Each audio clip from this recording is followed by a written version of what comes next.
ఈ తుఫాను బీభత్సం అన్నది దాదాపుగా చూస్తే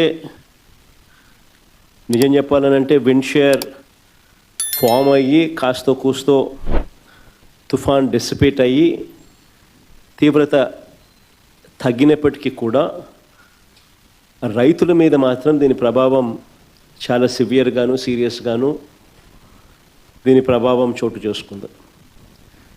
ఎందుకంటే పంట బాగా పొట్టకొచ్చిన సమయంలో జరిగిన కురిసిన ఈ వర్షాల వల్ల పంట నేల ఒరిగింది.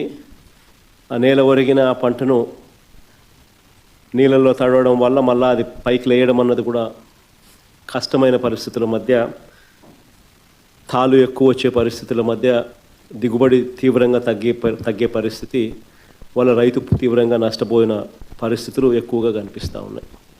శ్రీకాకుళం నుంచి మొదలెడితే దాదాపుగా నెల్లూరు దాకా కూడా, ఇంకా నెల్లూరు నుంచి కూడా కాస్త ముందుకు కూడా ఈ ప్రభావం కనిపిస్తూ ఉంది. కర్నూలు, కడప, అన్నమయ్య జిల్లాలు, చిత్తూరు జిల్లా, ఉమ్మడి చిత్తూరు జిల్లాలో కూడా, కర్నూలు నెల్లూరు ప్రాంతంలో కూడా ఈ ప్రభావం కూడా కనిపించింది.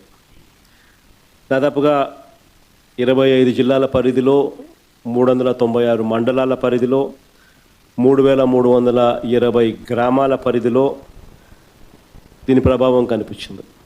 ఇలాంటి పరిస్థితుల్లో రైతులకు మనం తోడుగా నిలబడాల్సిన అవసరం చాలా ఉంది.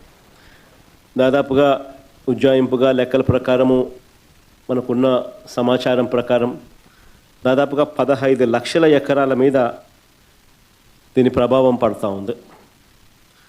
దాదాపుగా ఇందులో 11 లక్షల ఎకరాలు వరి మీదనే ప్రభావం పడుతూ ఉంది.